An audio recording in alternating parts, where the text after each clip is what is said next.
you seen the Batman? Are you talking about the Michael Keaton one? No. The Christopher Nolan movies? No. The OG animated series? No. The Robert Pattinson one? No. Maybe the 5 hours later. No, it's the 532nd remake with famous Pearson that came out in 2081. Oh, that one. If you haven't been living under a rock, you might have noticed something. You might ask yourself, who actually wants this? Who wants their favorite stories getting adapted over and over and over again? To the point where even the original fanbase of the original story gets bored at best, or absolutely infuriated about how the adapters took everything from the source material that made it worthwhile and absolutely butchered it at worst. And yet, many of us still watch these adaptations, watch these reboots, even when we find ourselves complaining about them. So what is the real reason? One thing I figured out is that big Hollywood executives and big streaming platform executives aren't exactly dumb. They know that due to the rising prices caused by the ever-worsening economic crisis and the housing costs inflating so high that it feels kind of silly goofy to even dream about owning a house, millennials and Gen Z especially feel like they don't have a future. And in this heightened state of uncertainty and anxiety, Hollywood executives and streaming platform executives are more than happy to provide us with a plethora of options to divert ourselves and to distract us from the fact that, yes, in fact, this year again we will have to do our taxes. They know that you secretly want to go back to that time where you weren't able to read clocks, when you didn't know what a mortgage was, when you didn't have to worry about credit scores and taxes. So these executives came up with an ingenious move to only adapt or work on stories that will provide these generations with the most nostalgia. Avatar: The Last Airbender, How to Train Your Dragon, Spider-Man, Batman. These aren't just random adaptations and reboots. In this article, Assistant Professor of Media Studies at Western University writes, "When we engage with nostalgic media, we are in essence engaging with media that attempts to take us home, often to our childhoods, when we weren't burdened with the stresses of adulthood, or even to a time of perceived simplicity, which we may not have experienced ourselves. The past is framed as a refuge from the chaotic present. However, backed by billion-dollar corporations, marketers know that you and other members of the anxiety-prone millennial and Gen Z cohorts are particularly vulnerable to nostalgia appeals and more likely to seek the soothing balm offered by this kind of content." I mean, they must be wrong. I totally didn't watch the entire American Dragon series to escape my needlessly stressful first year at a university where I was miles away from my hometown and friends, to take myself back to a time where the only thing I had to worry about was getting those fruity smelling erasers and making a sticker scrapbook so that all the girls in my class would get jealous of me. We assume that this phenomenon of infinite adaptations and reboots of older stories is a recent phenomenon, but this doesn't seem to be the case. According to Professor James Kendrick, a professor of digital film and media, this isn't a new phenomenon at all. Kendrick states that the trend of reboots grew out of adapting written stories to film, with some of the earliest movies ever made being adaptations of biblical stories and novels. He states that remakes of movies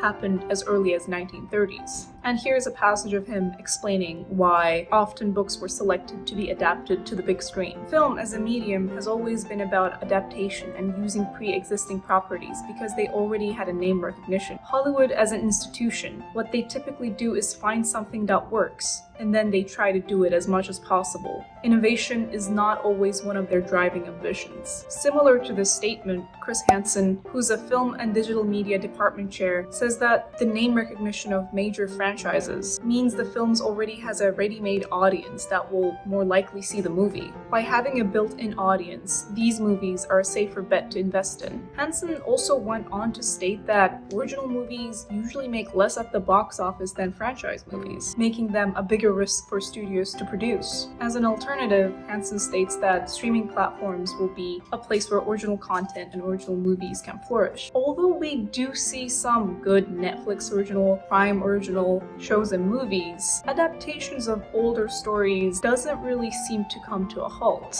But let me clarify that I don't necessarily think that adaptations are bad. Some adaptations that I've seen that come from books or earlier movies that have been adapted before are some of the best media I've consumed in my life. And I personally think that book to movie or book to TV show adaptations can be great if they're done right. But the question I have here is that, does every popular story with an existing fan base need to be adapted to different mediums? I don't want to flex on you like this, but I am like this human algorithm that can detect whatever is going to get adapted and rebooted and will be the next big thing, basically. Because every fandom I've been a part of and that I genuinely liked has been taken by a big streaming platform or a Hollywood studio and has been adapted to appeal to the masses, only for me to get initially very excited, recommending it before it even came out to my friends and family, only to be massively disappointed upon seeing the actual adaptation, seeing it completely eviscerate the source material that I loved and cherished, and then later being too embarrassed to even talk about it. Look, no one said that making an adaptation from a book or from some sort of story in another medium onto the big screen was easy, but something that personally gives me constipation just thinking about it is just how some greedy executives feel this pressing need to take an already popular story from an animated medium and then to make a live action version out of it. Why does everything animated need a live action remake? Short answer, they don't. It almost feels like these executives feel like animation within itself is not a medium to be taken seriously. So if a story in an animated medium is popular, they immediately think like, oh, if we make the live action version out of this with real actual people will care about it even more, which is the farthest thing from the truth. Oh, it's gotta be live action, it's gotta be grim and gritty, it can't be a children's show and be taken seriously at the same time. And again, this is such a narrow approach while looking at the medium of animation, which has given us some wonderful gems, both for children and both for adults to enjoy at the same time. Or if you want, you can only target mature adults. There are plenty of examples to show that animation studios are effectively able to do this. These executives need to understand that animation is not only kids' cartoons. Even if something is a kids' cartoon, like Avatar: The Last Airbender, it can still have more direction and depth for it to surpass most adult edgy shows I've seen on Netflix. I can't keep pretending, guys. I can't keep pretending that I enjoy how the live-action Lion King movie looks like. Computer graphics have advanced to such a point that we can animate hyper-realistic looking talking lions. But there is a reason why making something look as realistic as possible doesn't necessarily work for something within the medium of animation. In this one animation class I took as an elective during university, they taught us about the principles of animation. Hyper-realism is not really the goal in animation, even though now we have the technology to do so. The short answer to why they don't make something look very hyper-realistic in an animated medium when they can is because they've tried. They've tried before, and the results were, interesting. Having something that looks super realistic in an animated medium that resembles a human, but it isn't quite a human, creates this effect called uncanny valley. The uncanny valley is a hypothesis that predicts that an entity appearing almost human will risk eliciting eerie feelings in viewers. That's why the medium of animation doesn't try to make something look as human or as realistic as possible. This is exactly what happened when they were producing The Polar Express and they motion captured Tom Hanks' face. The viewer knows that this is a hypothetical and animated medium, yet still feel that something is off. Something is just not right. Things are trying to appear as they're human, as they're realistic while they're not. That is why one of the basic principles in animation to make characters and movements as exaggerated as possible, to lean to the opposite side of the realism spectrum. This is why you will find that character designs in animation are so memorable and exaggerated. Because in the medium of animation, exaggeration is actually a good thing.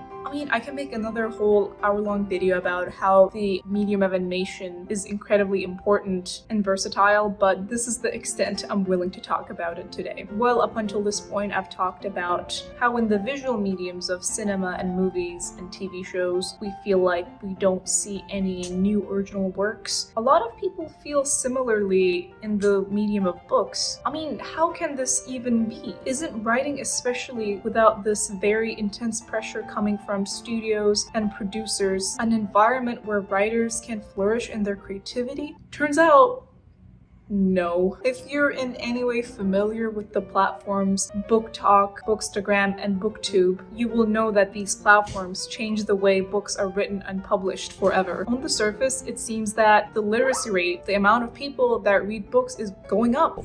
BookTok is a trend that happened on our platform. It's to encourage people to read.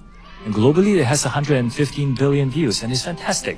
I've heard people telling me that they are reading more because of BookTok. And as one would say, these platforms made reading great again. Ha ha ha. It's okay, you don't have to laugh at that. But there's also complaints and criticisms similar to that being made about movies and TV shows, reboots and adaptations. Books on BookTok, similar to the movies getting adapted and readapted, also seem to play into this element of familiarity and emotions, and seems to regurgitate and push out the same kinds of books. And BookTok appeals to the notion of familiarity and nostalgia with the use of tropes. In this paper titled The Phenomenon of BookTok and Its Impacts on the Transformation of Literary Culture and the Publishing Industry, the authors state that BookTok has revolutionized how books are marketed, turning social media trends into powerful tools for driving sales. This shift prioritizes relatable tropes and quick emotional hooks to capture attention in a competitive digital space. The rise of BookTok has seen books increasingly packaged for instant appeal, where emotional resonance often outweighs narrative depth. In another paper called Reading Between the Likes, the Influence of BookTok on Reading Culture, the authors state, BookTok creates a reading culture where rapid consumption and emotional reactions dominate, leading to a demand for stories that are immediately engaging rather than gradually unfolding. The platform thrives on simplicity and familiarity, encouraging publishers to prioritize books that fit into easily recognizable categories, tropes, and genres. This is exactly why we see tags like enemies to lovers, slow burn romance, and age gap plastered all over these BookTok posts. It is not so much what happens in the book that matters, but the neat categories that define it as a whole. This is why often you will buy a book marketed to you as an enemies to lovers, only to find out it's just like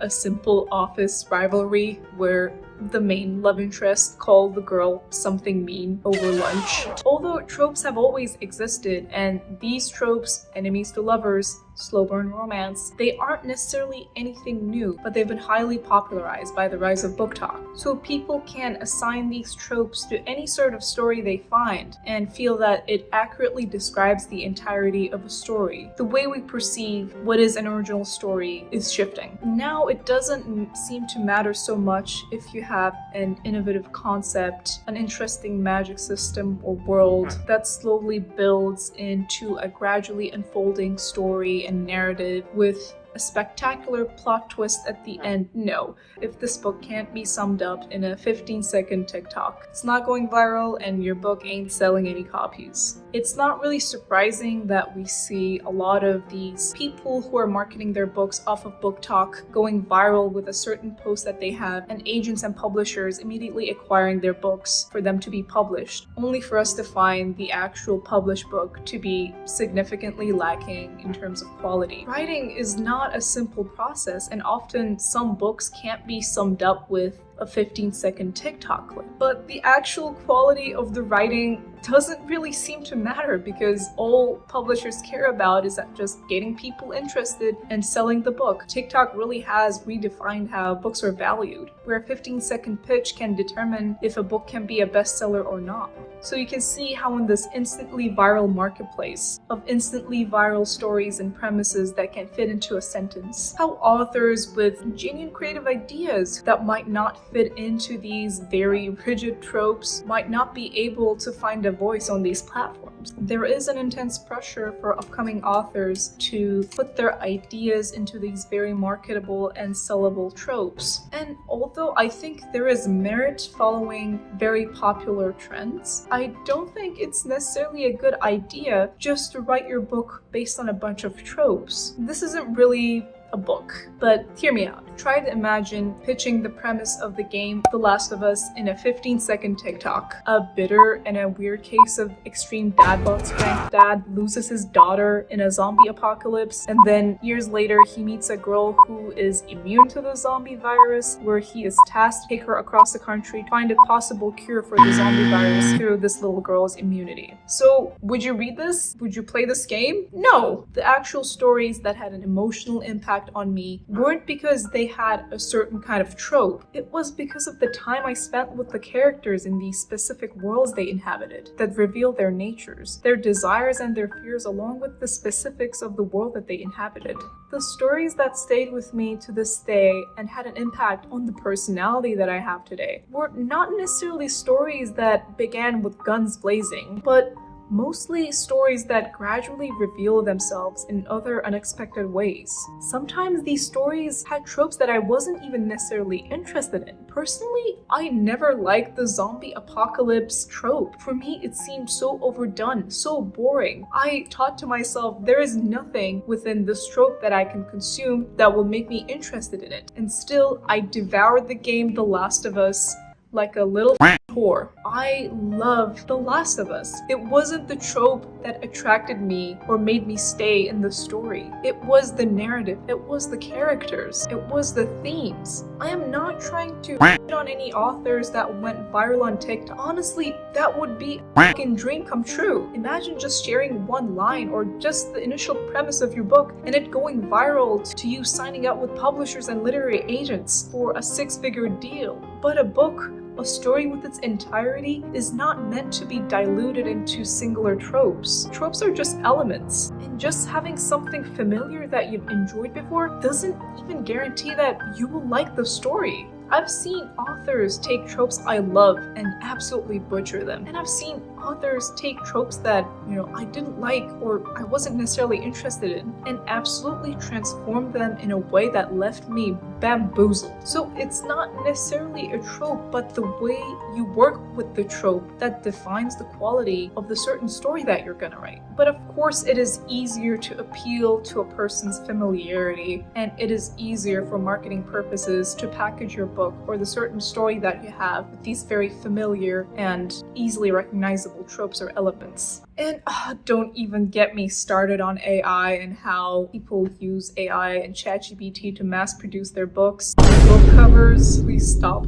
Please hire a professional illustrator. Will this trend simply keep going? Will simply appealing to nostalgia, familiarity, and just recycling old stories and tropes from the past without any attempt of transforming them into something new keep going? If it does, what will be left for us in the future? Here are my predictions. The recycling of old stories will continue for as long as the money keeps flowing. Stories will only be written or adapted, only knowing that they will have potential to sell. 2. Stories will not be for the public to consume together, but they will rather be highly individualized. Max Tegmark's book, Life 3.0, talks extensively about this. It talks about how AI software in the future will enable us to just crop out and insert our faces into an already existing movie, so we can watch the movie thinking that we are the main character. In addition to this, we will be able to edit, revise, and change the overall narrative and the plot with tropes or themes that we like. 3. There might not be any authors or screenwriters in the future. Yes, you heard that right. With the current speed AI is progressing, I predict that there will be software available for public consumption soon that you can enter a bunch of tropes and concepts, and it will produce an entire book for you based on the concepts you entered. So essentially, publishers won't even need authors. They will perhaps buy the rights to the book creating software, so a reader can essentially go to the publisher and order a highly individualized book according to their taste. Damn,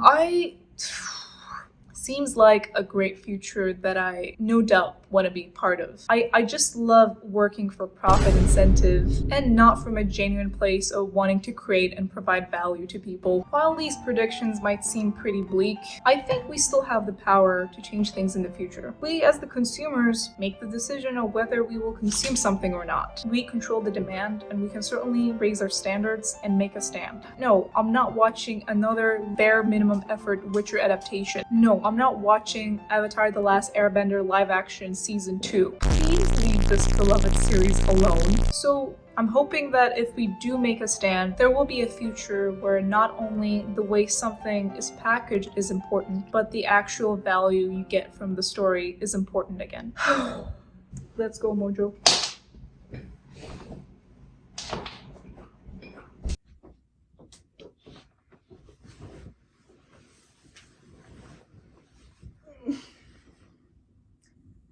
I will make a stand, guys. I won't watch the new season of Avatar: The Last Airbender or the new Witcher anime that's coming out. This will be my stand. Hey, did you hear they're adopting Mistborn into a TV show with the same team from Riot that made Arcane? Are you serious? They're adapting Mistborn? Oh, I'm watching the out of that.